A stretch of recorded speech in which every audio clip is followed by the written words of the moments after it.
Musicians for musicians. Yeah, that's what it stands for, I assume. Yeah, right, you'd hope. Yeah.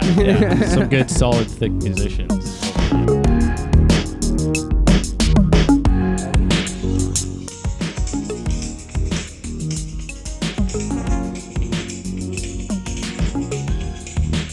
Are you ready, Lou?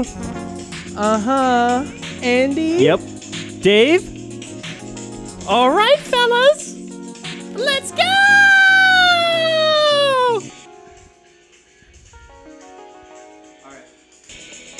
That's Andy did it for you. I really wanted to do that. Ladies and Thank gentlemen. you for allowing me to do that, everybody. That was great. That was great. That was great in all the worst ways possible. Yep. So that's Ballroom Blitz by... Ballroom Blitz by Sweet. No! We talk about Toronto music. Who knows? Are they from Toronto? I can find that out pretty quick. Welcome to the Audio Station Podcast, where we bring the life behind music to light. This week is a very hot week in August. It's summer 2018. I'm sweating like a piece of shit. It's awful. It's insane. It's like rainy and humid and hot, and the days that it's not... you know what? Every day is hot. What am I talking about? It's always hot and around here. But hey, I'm not complaining. Once the cold comes back, we're all going to be complaining about that. They're from the UK, Eddie. This is not a weather show. We are talking about the Toronto music scene. Yeah. And really, I want to address again why we started this whole podcast. We're trying to bring together different scenes of different parts of the city.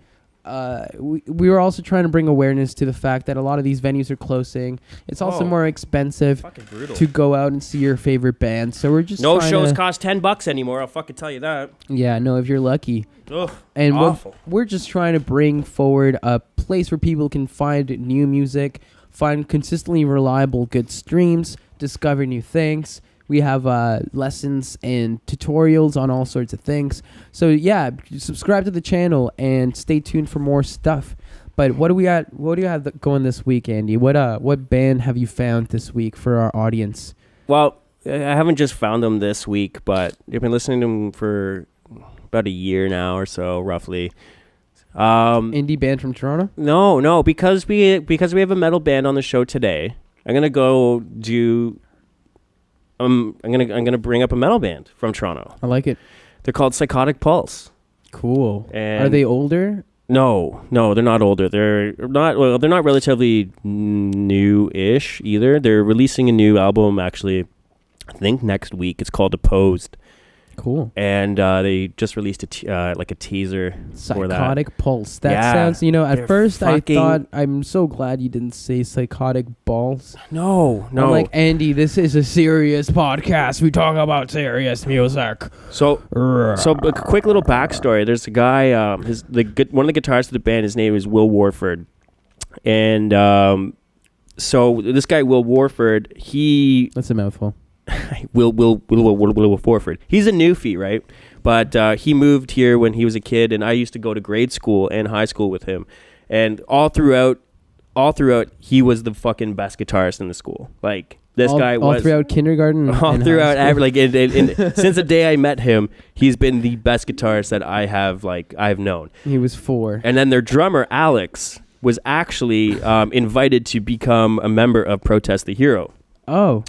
That's how fucking good of a drummer he is. What was his last name? He goes by Alex Rise. I don't even it's like a That's super long Polish last name that I can't pronounce. Drishviolovic. Yeah, I think that's close. That's it, man. So, I know Alex. He's my best friend. Yeah, so Alex, he was invited to become the new drummer of Protest the Hero, which the drummer of fucking Lamb of God ended up recording that album for them. Chris Adler's a beast. Yeah, so it's like Chris Adler Alex from Psychotic Pulse and Chris Adler. Like that's how fucking good this guy is at drums. That's pretty crazy. Yeah, Chris Adler is a beast though. That guy. He's like an autistic savant when it comes to drums. It's fucking crazy. It's really. You're Polish, buddy. Yeah, I'm half Polish. He's full Polish though. Like that guy drinks fucking harder than anyone. Can I take a second to talk about what a beast and what a machine of a drummer Chris Adler is? So that's what I'm saying though. That's what I'm fucking saying. They asked Alex first Megadeth to do this, to be their permanent drummer. Like, let's record this album and tour. And he said, nah, man. Like, are you fucking insane? Are you insane? What was his reason? What was the? Because there must have been a good one. He just didn't want to. That was it. He just didn't want to. Some people just don't have the I need swear or drive to for God. that. So if you like The Protest a interest. Hero, if you like Lamb of God, if you like, check out Psychotic Pulse. Check them the fuck out because that band is absolutely ridiculous. Like probably the most underrated by far metal band in the entire city of Toronto. Wow. I'm not fucking kidding around. That is, you heard it here, ladies and gentlemen. I'm not the most fucking number one kidding you. underrated band in all of Toronto. Yeah, like I'm not joking around here. That band is fucking remarkable. That's amazing. Well, Yeah. for my band, I was I wanted to talk about Harrison. Okay. Right? I actually met him one time over in Victoria. Who's that?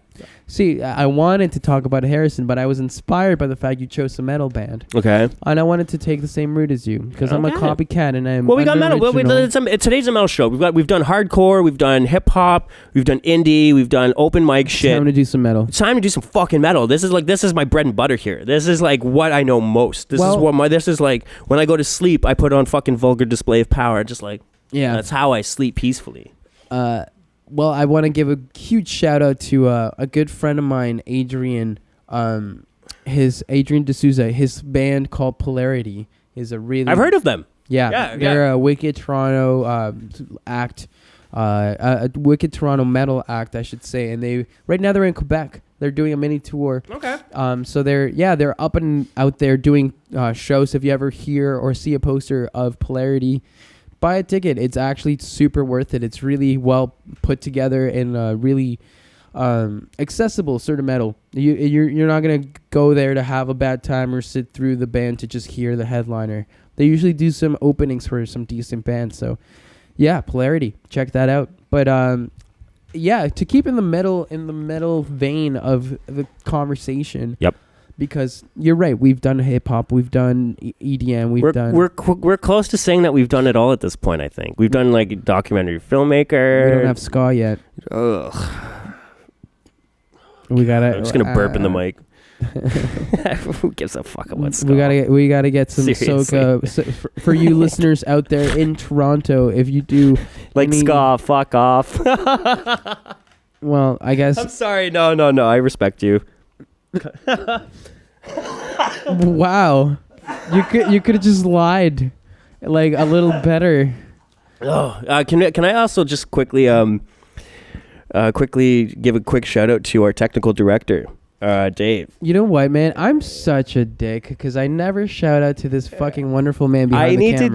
I need to do that. Dave, the guy who's filming us right now and the guy who's doing all the audio, and he's the one who edits it and puts everything together. He basically is the whole support of the show.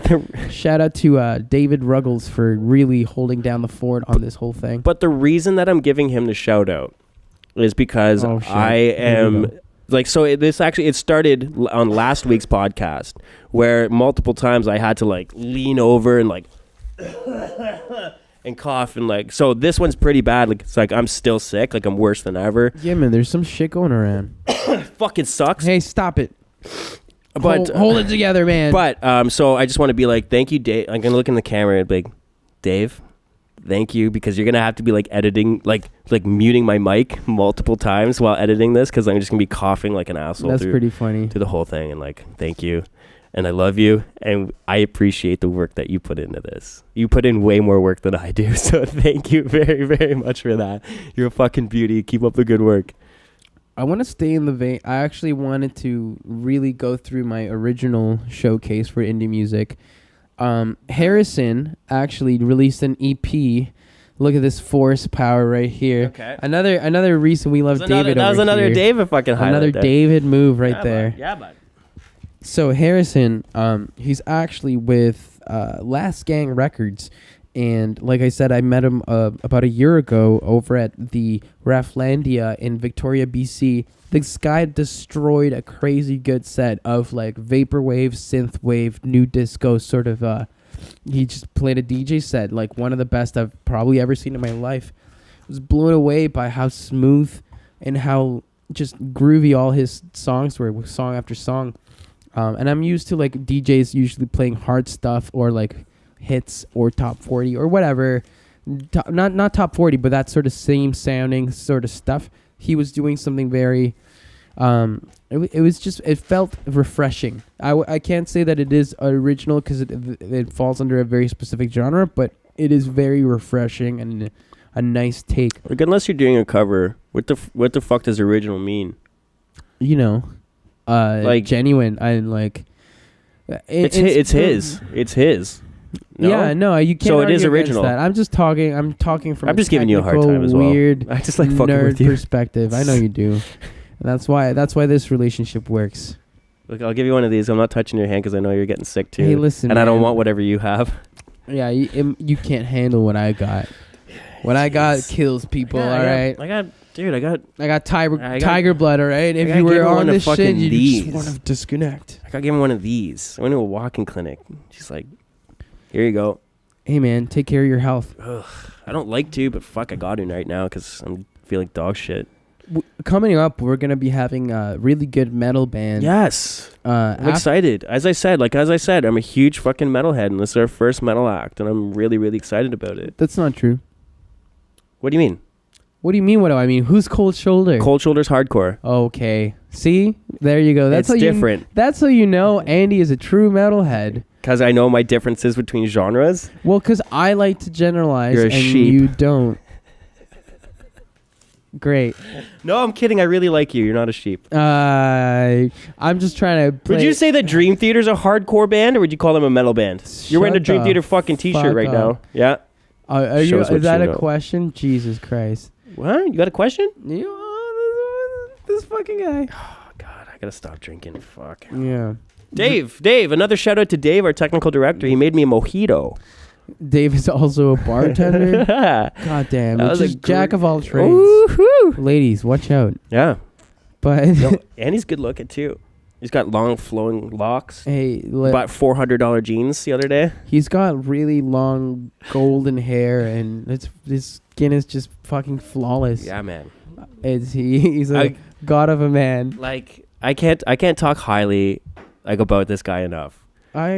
We could make a podcast about David. One time, like there's one day where like I haven't even gone to sleep yet, and he like texted me at like noon. And he was like, "Hey man, what are you up to?" And I was like, "About to go to bed." And he's like, "I got beers. All right, come over." And like we just hung out for like 2 hours just drinking beers. That shit's cute. He continued my day. Yeah. That's great. Yeah, it was a good day. Dave, we love you. Thank you for the work that you put in. Friends are for. Yeah. Yep. That's awesome. So what else are we talking about? We're just like so off track. It's really we've never gotten this far off track before. So well, I was trying to keep things on track. That's what you do. You're the host. I'm the co-host. I'm supposed to fuck shit up. Well, in Toronto, this week has been pretty calm. I just last week, the week before last week was a pretty wild week. There was a lot of crashes in the highway. There was this video of one guy nearly like getting pummeled by just a car going like 120 miles an hour, just hitting his car hard and exploding everywhere. So is this a weather and traffic show, or is this a Toronto music show? Toronto music. I'm just saying there was a lot of shit going on 2 weeks ago. Oh, shit's fucked. Oh, shit's fucked every day. Everybody was stressed and like there's the fucking bridge collapse in Italy. If we're gonna talk about all that kind of shit, well, a lot of people died there. We're gonna talk about that. That's Italy, man. Yeah, exactly. So if we're gonna talk about that kind of stuff, a bridge has got to collapse in Toronto. But no, I actually got to go to the Horseshoe Tavern the other day. Ooh. Yeah, and classic little venue there. It's really awesome how like even on days where you're just strolling by, there's always an act. For some reason, I don't think I've run across that bar and not seen a bar or a band playing at the back of the bar. Always. I feel like this city really needs some more of that ability to just have consistent material all the time. And like what has the Horseshoe done differently that's like kept them afloat? Because every other place, even though there were venues that do live shows 365 that have still shut the fuck down. Probably just what is Horseshoe doing differently? Probably just the fact that they've been around the longest. But yeah, I mean, metal bands play in Toronto all the time. Actually, let's introduce the metal band that we've been so Afterwake! much talking about. Let's go. So yeah, we'll introduce Afterwake. Yeah. Here is Gabriel, Michael, and Robert from Afterwake. 3 out of the 5 members. Yeah, let's introduce our guests. All right, boys, let's go. Let's do this. Let's do it.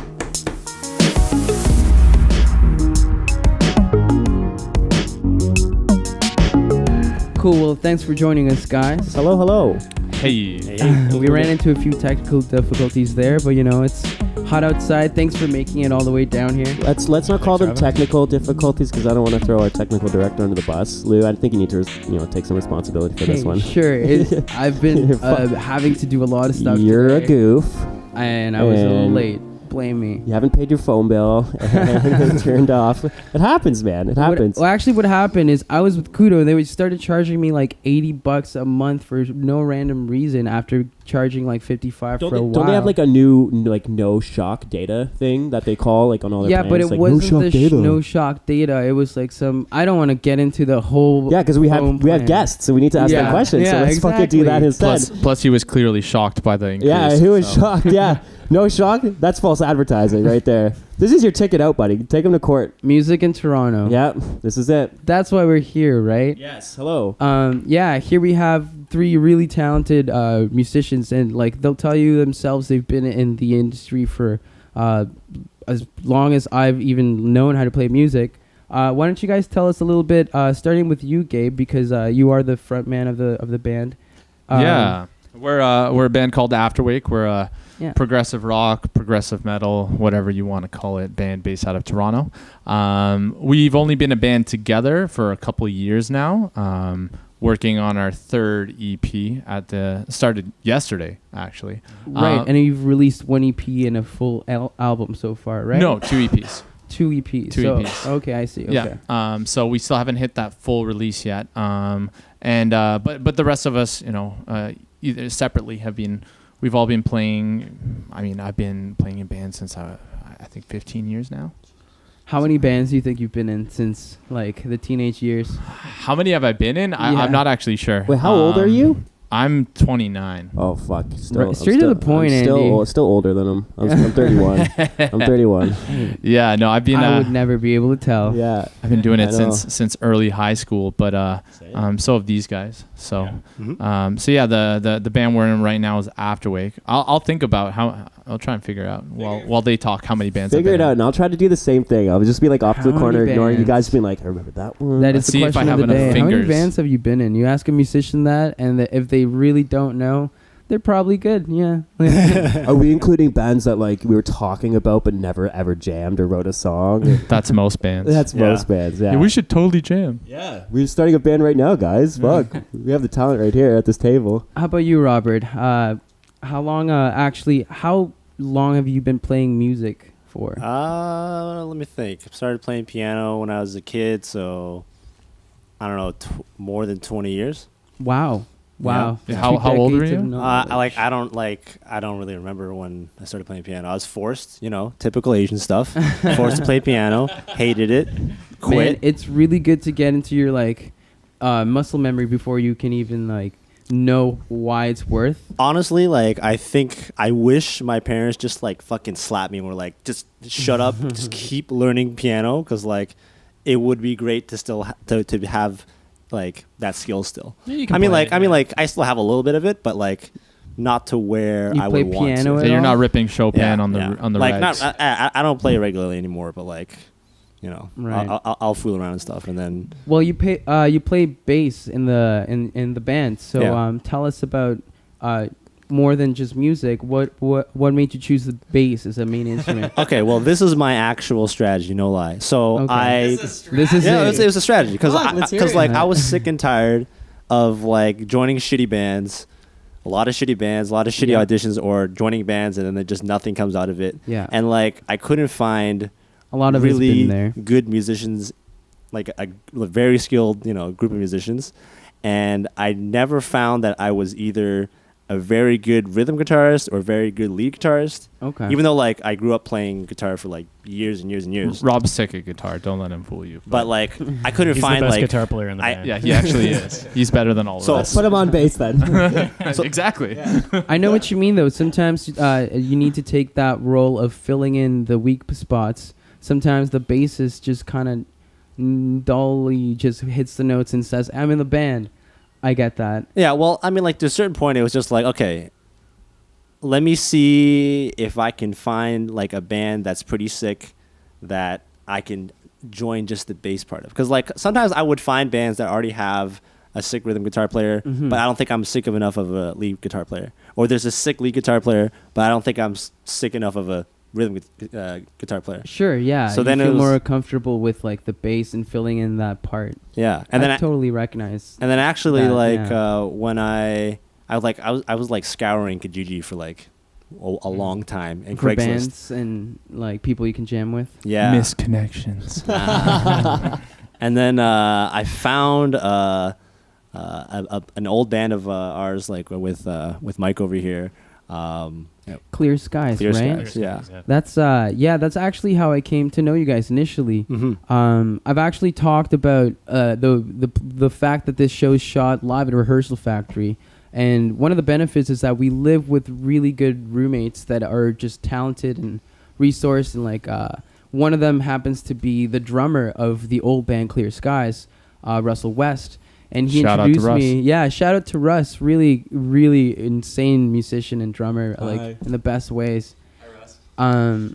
Yeah, shout out to Russ. But he introduced me to these guys, and then I went to a couple of their Clear Sky shows, and yeah, it just blew me away. Like the syncopation and the tightness, and like more so the fact that you guys were such a fresh new band, and the chemistry was like there. Like you guys been jamming for like 4 or 5 years, you know. Yeah, so like I commend you guys for that. Just like so to total add on to the respect. whole bass thing, it's like, and I totally kind of get it because I used to play guitar in bands forever, and I just kind of like, I'm kind of sick of the responsibility, and I in terms of like of bass. no or- of guitar Yeah, you know, I it's was like gonna say because you can like. I was like, Bass is very I free. love rocking the fuck out when I play, right? And it's like if you're playing guitar and you're playing like a technical riff, you fuck up and it's clearly obvious. Your Right. guitar is like overpowering everything on that. just on the those speakers. frequencies cut through Right. way before You can anybody. rock out so I fucking totally hard get on that, bass yeah. and like not do anything, and it just looks cool, and you can like, I feel you, man. It's so fun doing yeah, it, by it's the way. so much fun. I feel like I get to rock out the hardest, and I Yeah. should You do. rock out the You hardest because of yeah, that. and you do though, It's right? like, I should be believe the it. one Yo, that, but that, you that got will to take that over. His hair though. Yeah, It used to that be is on nice. stage. fucking It used to be a bit longer. That's nice hair. Like I can't Yeah. even lie. Like I'm so jealous. It was I'm like bald. it was like down to like past his ear, and that shit is just going off. Like it was Yeah, beautiful. I love it. I love it. Someone should make a gif of you just doing that. We've got enough footage for that. Yeah, Yeah, yeah. we should create that. Do it up. Do it up. That's awesome. So yeah, tell us a little bit about yourself, Michael. Yeah, yeah. Your Come on, Mike. We're a leaving little you out bit here. of Let's go. your It's your musical turn. It's history. your time to shine. Let's go. Yeah, so I do primarily rhythm guitar for Afterwake. I haven't been in a whole lot of bands in Toronto. I used to play in a band in high school, doing rock stuff. Where were you originally from? I've been all around. I'm a bit of a bass rat, so I moved around to different bases, like bass board in CFB Trenton, stuff like that. Really? Yeah. Okay. My brother's in the military. Oh, really? Oh yeah, and he's been stationed fucking everywhere. Oh, yeah. He's like all those places you named. He's been there? Yeah, he's been there. Yeah. Look, really, we got There you something. go. We got something. We got a bond. Semper Fi. or When you something? walked in, I knew you had a bond already. So keep going. Sorry, I just want to cut you off. Yeah, of course. So yeah, I did that for a while, and then when I came to Toronto, I was around 18 or so, and I guess that was the start of bedroom bands. You know, being able to buy cheap recording equipment, fake drums, and things like that, like programming drums, and I did that for quite a while. Wrote a lot of material. What blows my mind is some people actually tour the world having made stuff in that setup, and it's so common now to do that and like not need to upgrade because the technology is so good now. You know? Exactly. The sounds you can get now, it's crazy. out of the box are crazy. pro. Yeah, and we kind of are kind of riding that a little bit to a certain degree, how we write and how we demo and how we do things. The day of going to a label and just being like, yeah, do everything, and I'm going to go on tour and like we're going to sell records doesn't happen anymore. So I agree. Doing it yourself has a lot more value now because streams are you have more control over your release because of the internet. Yeah. Before, especially, people were just used to the fact that if you wanted to make it a music, you had to go through your label. Mm-hmm. That was the story that everybody sung, unless you were doing some like punk movement or like some underground stuff, powered by the people. But now it's so much easier to be a SoundCloud rapper, doing gibberish. And you're touring, and you're 18, and you don't even know. But you're using the tools that are given to you. Like when I was in high school and I was in grade 9 and 10, and I was jamming with bands. Like we used to set up our shit, and then like there were no mics. It was like we had a tape recorder that was this big. We just like hit record on it. Yeah, no, not like a cassette. Like, oh yeah, I'm not even fucking kidding you. That's how old I am. Like, it's like I'm like, I feel so old saying that. We were using old technology in high school then, right? So true. Just goes to show, and then we like listen it back and be like, oh, you fucked up that part. Like that. Like if we had the resources back then, holy shit, man! Like use it to your advantage. If it's there, use it. Don't ever be ashamed of that. Use the technology that you have access to. It's true. Some people have actually reverted to recording like that because of the genuineness that comes out of the recording. Yeah. One shot and like you just got to get it right. Like Curse 2 was done completely in analog. That's fucking crazy. That's wicked. And I feel like musicians respect that, Yeah. Like I feel like it's one of the best sounding records I've ever fucking heard in my life. Yeah, I think it really comes down to genre though, because there's certain genres that doesn't work for. Absolutely. Yeah, no, like ours is it's borderline impossible. You could not because you guys need that crisp techno or really hard intricate polyrhythms and stuff. Well, there's a sound to it, right? And like Mike spending all that time doing that bass drum band stuff kind of turn him into like a demo or like idea machine, right? Where he'll show up and he'll just have, all right, here's a song fully fleshed out, sounds pretty good, and we can just kind of attack it from there. Wow. Picture Meshuggah doing a fucking analog recording. I guess they did at some point. Yeah. Yep. Like fuck, back then. Yeah. 87 is when they started. And they still have the multi-track to that too. Yeah. Like I don't know if you follow the URM podcast, Ultimate Nail Recording the Machine, and Nail the Mix, and they have like stuff from Destroy, Erase, Improve, and it's like it's crazy. Like it's super clean too. Okay, we're gonna have to talk about this like after, because that will be the rest of this whole segment. So let's like write that. Like we got to talk about that after. We got to go into detail, but let's continue. But we got to talk about. Because there's some things after the basement, because there's a lot of connections in our band that kind of we wove in and out of each other's lives for a while. Oh yeah, go into it. Let's go. Let's Hold talk. up. You said the basement. Well, that sounds real. Bedroom. I think he means bedroom, like bedroom band. What I was doing. Maybe your bedroom's in the basement. I thought it was like a cool like bar you guys met. It was like a late night, and you guys were just like the basement spelled BASS. The basement. I was like, yo, the basement. What's that? Tell me about the basement. Just that, or I call it my Beats laboratory. Nice. Where I make my beats. The basement lab. On the Beats laptop. Yeah, on my Beats laptop. Yeah. So tell us about a little more about your production. I guess that's what we were doing, right? You were making beats and producing stuff. Yeah, producing stuff, and then it got to a point where I had some material and I needed to find some musicians, and that's where I hit the classifieds as well, the misconnections, M for whatever. Yeah, and musicians for musicians. Yeah, exactly. That's what it stands for, I assume. Yeah, right. You'd hope. Yeah, some good, solid, thick musicians. Hopefully, yeah. So anyway, did a few projects here and there, and then I stumbled upon a pretty funny Kijiji ad from our former guitarist Dexter Forbes, and it was very unique in the sense it had it talked a lot about the subgenre like gent and things like that. The memes, bro. It had criteria in it, like must own an H string, must own an Axe effects, and things like that, and it was half trolling. Yeah, well, and at the time I didn't know, but it was the only thing on there that actually seemed interesting. But did you already have all those things? Obviously. Yeah. And I did. And I met the criteria. Of course you did. I had NH Drink and I had Max Effects. So. Jesus Christ.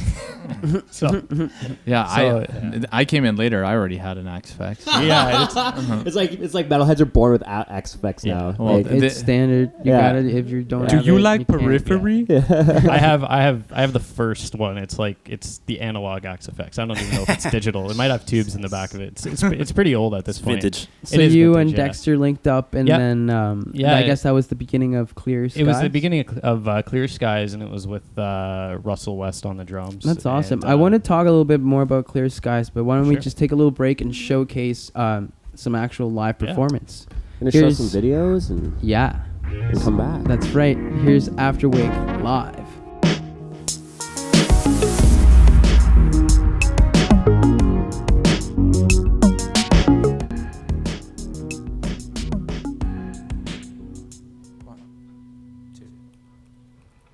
Here at the fringes, here in the waves, I had a song to sing, but nobody came. I'm lost in the ramblings I put on the page. You're gonna know this place. You're gonna notice.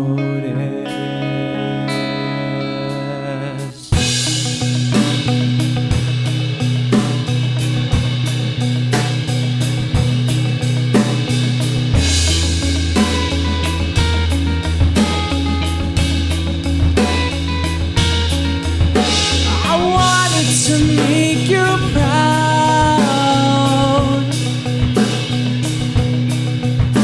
to do for you what you've done for me. I wanted to make it loud,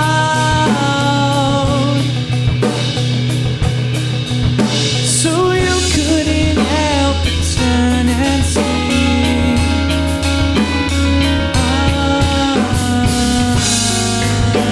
We're all selfish at times. I want you to know what it's like here at the fringes, here in the waves. I had a song to sing, but nobody came, and I'm lost in the ramblings I put on the page. You're gonna know this place. You're gonna notice. You dropped in the side of the way. How could you stay so long with me? Just fighting it's not the same. Trying to see what the ripples escaping. We're all selfish at times. I want you to know what it's like here at the fringes, here in the waves. I had a song to sing, but nobody came. I'm lost in the ramblings I put on the page. You're gonna know this place. You're gonna notice.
distance.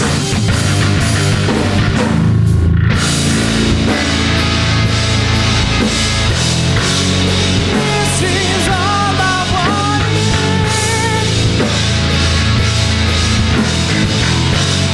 Just a chance to let you know.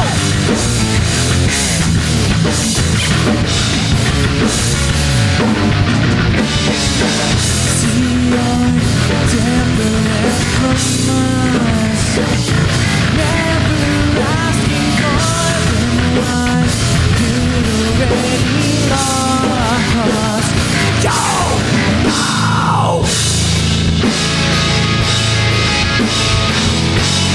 This is all I wanted.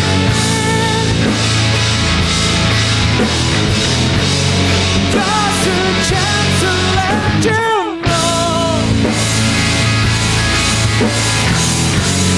Take my word and know that love. I won't cry again.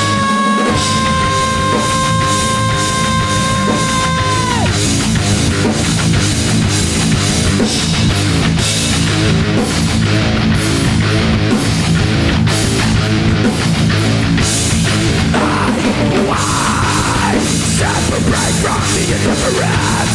You're just like that. You're just living in me. Tell me a slam to your redemption.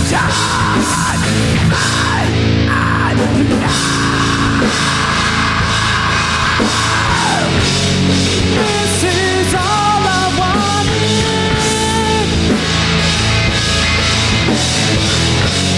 Just a chance to let you know. Take my words and know that love.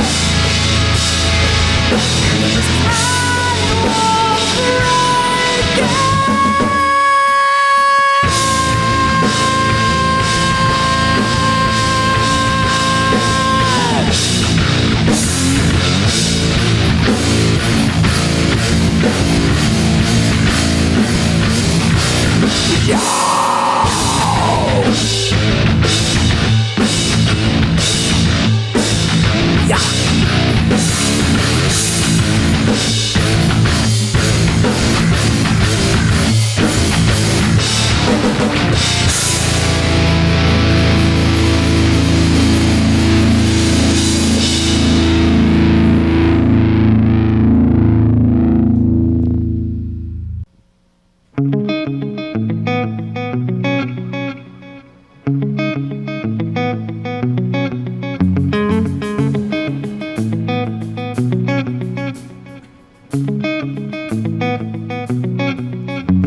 Just a castaway, an island lost at sea. Oh, another lonely day, no one nearby me. Oh, my loneliness, than any man could bear.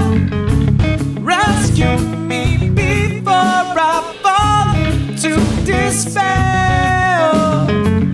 I'll send an SOS to the world. I'll send an SOS to the world. I hope that someone gets I hope that someone gets my message in a bottle. Message in a bottle, yeah.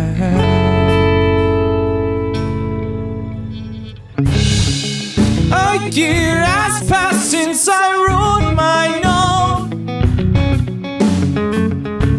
I should have known it right from the start. Only you can keep me together. Love can mend your life, but love can break your heart. I'll send an SOS to the world. I'll send an SOS to the world. I hope that someone gets my, I hope that someone gets my, I hope that someone gets my message in a bottle. Oh, message in a bottle.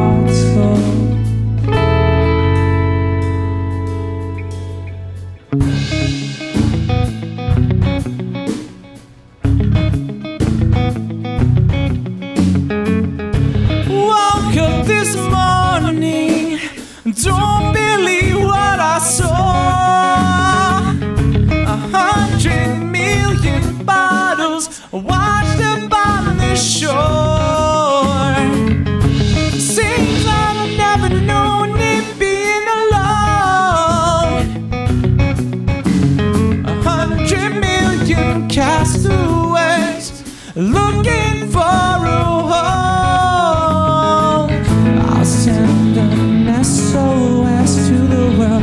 I'll send an SOS to the world. I hope that someone gets mine. I hope that someone gets mine.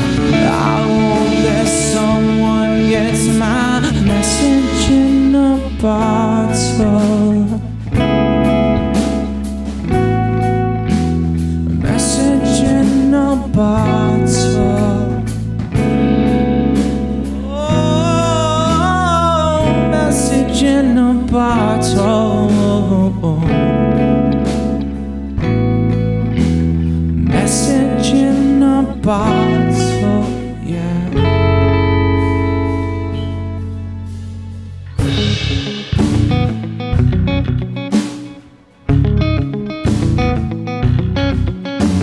Sending out an SOS. Sending out an SOS. Sending out an SOS. Sending out an SOS. I'm sending out an SOS. Sending out an SOS. Sending out an SOS. Sending out an SOS. Oh.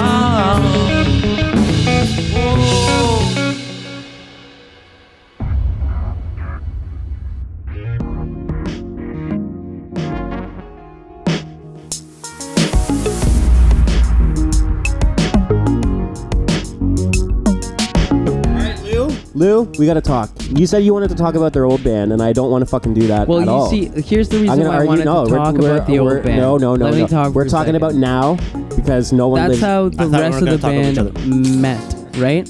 Who cares? Let's talk about music. Well, I find it super cool that when you guys broke up, the whole chemistry stayed with, because you, I believe, joined the band briefly.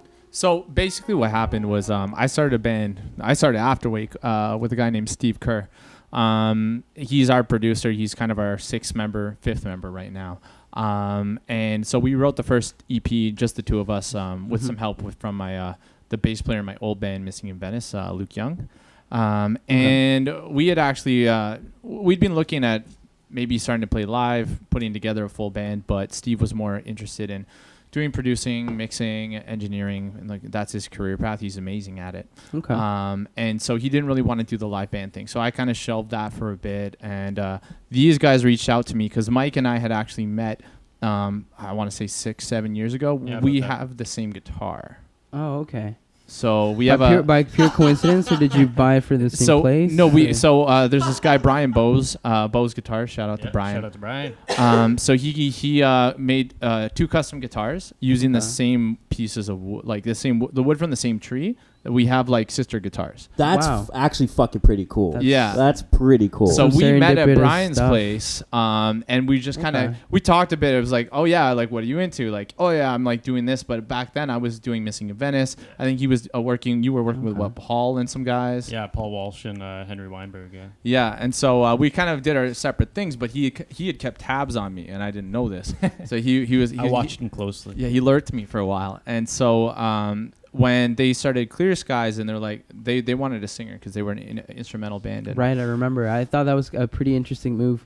Yeah. Not too many bands do that. Well, it's really the reality is there's a lot more instrumental bands in our genre because not a lot of good singers actually want to do metal. That's true. I misspoke in the mainstream. I meant because you're singing because there's you guys like this is one of the things that I wanted to bring up to you. So you guys in the metal music, everybody is very strict about their metal. Yeah. Very, very strict about their metal. There are people that like, oh, if they're singing in it, like fuck it, blah blah blah, and like they don't want anything to do with that. Yeah. What the example I wanted to bring up was like the band Death Heaven, which I've brought up before on the podcast, where it's like the black metal, and then they'll just go through these like beautiful interludes, but they're still screaming through the whole thing. But black metal dudes fucking hate that band because of the fact that they have those interludes. And it's same thing with other metal bands where it's like, oh, they're singing in that, fuck that shit, and it's they totally kind of dismiss it. Like it's so weird how that works. It's very like if you like one specific genre of metal and fuck everything else essentially. It is it's not a general statement. It is like a very case by case thing. Of course, but it is very prominent in the metal scene, at least from 10 years ago when I was in there. People are just kind of narrow minded. Oh, very.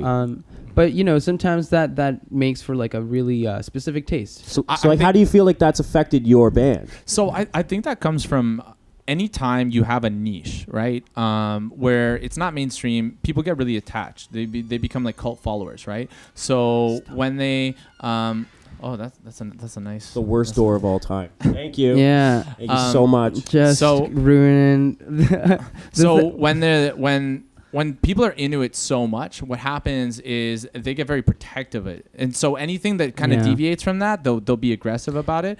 They place a big part of their identity on it. I see what you mean. We don't give a fuck. So here's the thing. Good. Fuck that. That's it. You should just care about you guys. We like the music that we like. Good. I mean, this guy's jamming Whitney Houston on the regs. Like I like Michael Jackson. We like what we like. So. It's better to be diverse, right? Always. Peter Gabriel's one of my favorite artists of all time, but I'm like a huge metalhead. Like I fucking love Peter Gabriel. Dude. Like no shame whatsoever. Like we like ABBA, some heavy shit. Huge ABBA fan. Yeah. Don't care. Bee Gees, fuck you. Yeah. Love them. Like we all know the lyrics, right? I'd say I know every word. Don't fuck with me. If we're looking at influences, I mean, like they're all over the place for us, right? So when it comes to singing and screaming, like I have my favorite singers, I have my favorite screamers, right? So I mean, that's a good point. Well, who are they? Who are they? I want to hear. So like Randy Black. Oh God. Well, yeah. Okay. Like, we should just like.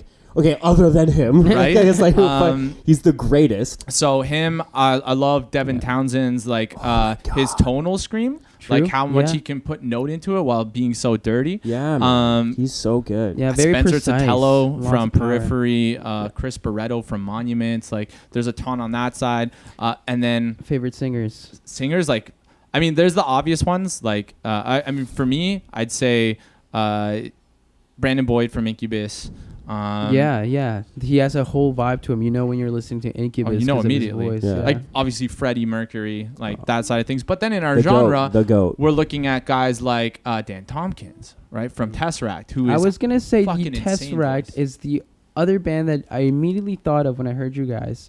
That's sort of like it's like trancey syncopations with like complete atmosphere of like something else. It's like hybrids of really shoegazy stuff, but like really trancey like metal. I love it, and there's melody, and it's like it's poppy in the best ways without being cheesy. It's really interesting. You guys dive into like a very and I think interesting. that's something that we it's not that we go for it, but we're happy to be there in that we're not trying to be cool. Like we're not trying to be, and cool in the metal community is when you're the heaviest fucking thing that there exists. Yeah, right? It's different. It's true. Right? And so you're looking for expression. True. That's why Meshuggah is tops. That's why they're right. And we love Meshuggah. Like that's one of my favorite bands. If you didn't, I would be like, I'm out of here. Right. And that's like Meshuggah are the forefathers of our genre, quote unquote, whatever that even means. Oh, just don't say the word degen. I fucking hate that. Right. It's fucking embarrassing. Right? But I mean, and that's the thing, and people hate on it. And I read an article today about like why gent is like going away or whatever it might be. But the reality is, like, great bands have come out of that movement. Oh yeah, man. And dude. So I like whatever. I like it. If you go to any festival and you see Meshuggah playing, you will see your favorite artists on the side of the stage admiring everything that they do for a reason. Music for musicians. Yeah, that's it. It's music for musicians. And that's it, man. That's it. Look at us go. We're all smiling right now. It's pretty beautiful. I mean, it's a beautiful moment. I think just people who play music and can appreciate the lengths that you have to go to get that whatever makes you go, whoa, what the fuck? You know, like musicians can appreciate more from where just like I can understand if you are not interested in playing or technical stuff.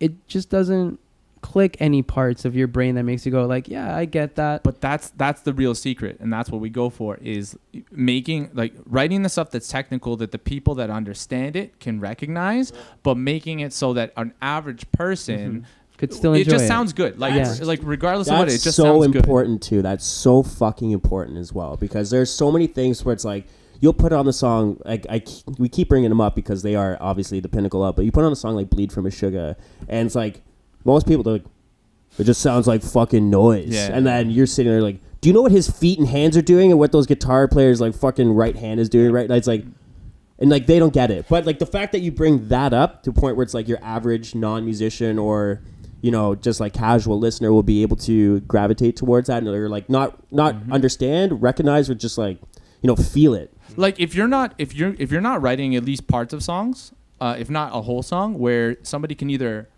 headbang, nod their head to it, or sing along, then you're doing something wrong, or you're going for that specifically, and you're very mathy, and you just want to fuck with people, which is fine. I completely agree with you on that one. But like we want to jam out to our shit. Like we want to write stuff that we want to listen to, right? So totally, we want to look in the crowd and people are singing along. Look, as long as you guys like the shit that you're writing, man, that's really all that matters. If other people dig that and other people are buying your records, that's an A+, man. Right? So we don't do it for other people. We write what we like, but we tend to like stuff that is maybe a little more accessible than your average metal, I guess. That's really respectable, man. A lot of people are, I can't find a better word, but afraid to dive into that sort of world where they might be judged because of the status quo of whatever genre they fall under. So I respect, man. But I earlier you mentioned 4 of us now. You had a member drop out, or I guess. So tell us a little bit more about that. Yeah, so Dex, who started, he was the guy who put that Kijiji ad up, the Craigslist ad up, who started Clear Skies. So we parted ways with him, I guess, early this month. Why? Right? Asking the serious questions now. Beelining to the point. I love it. I'd say the main thing was just, it sounds like cop-out, but the main thing was musical direction and how we wanted to do things. That's a respectful way. So he's a great dude. We're still really good friends with him, right? Good. And that's one of the big things for us is like, if anybody knows Dex, he's a huge gearhead. Like we're huge gearheads. Wickedly talented. He's a great player. It's just he's a lot more into like the vibey. Like he's doing a lot of R&B and neo soul and like some really cool stuff. Yeah. And he writes very happy stuff and really cool. Like don't get me wrong, you can still play the dirty shit. I know what you mean, but you want to have every member. Metal's not happy. You want every member to be their most authentic self and not feel like they don't belong, or it's a strain to get what they're trying to bring forward to belong. Yeah. For both parties, because creates that's a big thing, right? And so I think part of it is like. One of the big things for me in particular is that it took me so long to find a group of guys that were, first of all, even into this kind of stuff. Like I was in rock bands forever, singing rock bands, and like I was like classic rock, you mean, or like alternative rock, like Incubus kind of shit. Okay, sure, yeah. So that's why you have such a good voice. Thanks, it's a good voice, man. Like I'm not gonna powerful. lie. It's like you're good, used man. to singing those power notes. I can tell. Yeah, it suits it really, really well. Yeah, I mean, for me, that's kind of my background. Like I went to Humber for voice. Like really, I went to school for. I went to Humber for social work, and now I'm doing this podcast. It's social work. Yeah, that's right. I'm helping people. You're helping us out. One podcast at a time. I didn't know that. That's awesome, man. Yeah, that's a hard program. That's actually how I know Steve. Steve went to Humber for guitar. Program. Yeah, man. Every instrument and whatever music. Wow. But like, it like I was doing when I met Mike, I was kind of in that process of finding some guys to play some metal, and I had like I'm a drummer originally. I started playing drums when I was 2. I wrote a bunch of stuff that I was like, okay, can you physically play this? No, okay, let's move to the next person. Let's move to the next person. Who the fuck is this guy? What can't you do? I don't know. I'm not very tall. Right? I bet you can't fly. No, I mean I can. You buy an airline ticket. So when we're looking at what we need out of the band, it takes so long to find people that because we're really good friends with Dex. I think it took longer than maybe we wanted to get to the point where like, hey, you know what, we are moving in different directions. But because, again, when you're looking at musicians, a lot of them are just kind of so stuck in doing whatever. I understand. We were all able to step back and take a look at, okay, what's going to be best for everybody here? And so that was the move. And you know what? Shout out to Dexter. How do you pronounce his last name? Forbes. That's what I thought, but I didn't want to make sure it's not Forbes. You butcher last names worse than fucking that's why I'm asking. Don't worry. Like, Dexter butchers every name. But yeah, like Dex wouldn't be able to get mad at you. That guy calls Bibimbap Stone Cold Bull. That's why I don't call it like I don't call anyone like, hey buddy, what's up man? What's up, guy? Right? Yeah, like pal. Yeah, like whatever, man. So I just don't want to fuck it up. At least I ask. Yeah.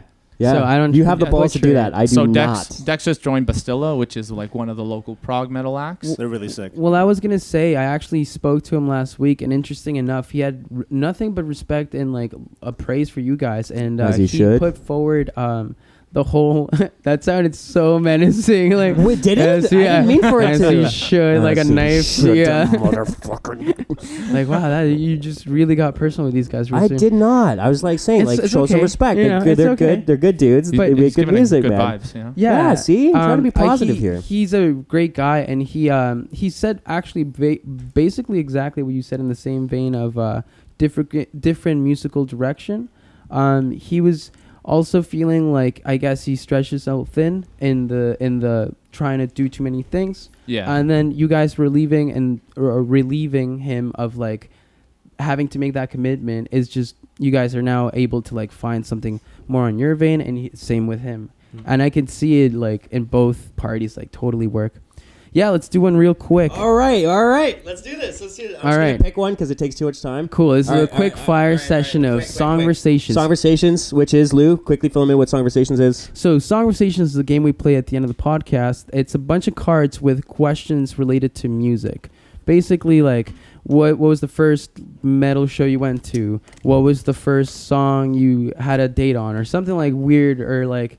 That's really weird, but like we'll try. I'll ask this one quick for you because you're the singer. Yeah. I'll ask this one quick for you because you're the singer. If you could sing your favorite duet with anyone, who would it be? Favorite duet with anyone? It has to be a duet. Well, yeah. You and someone. Because I don't even can't even think of a duet. But if I could do, I would say like he's dead, but Michael Jackson. Okay, fair. That's pretty good. And if for you two both quick, if you were to if you have a date over and if you have a date over at your place and you're having dinner and you want to set the mood, what song do you put on? Ooh.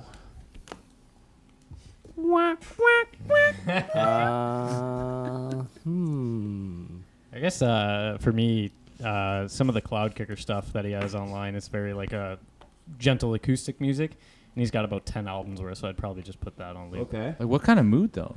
Like you said, you want to smash. Right? Oh, yeah. I thought we were gonna write music together. Yeah. You're on a date with someone. You're gonna write music with them. You're gonna come on.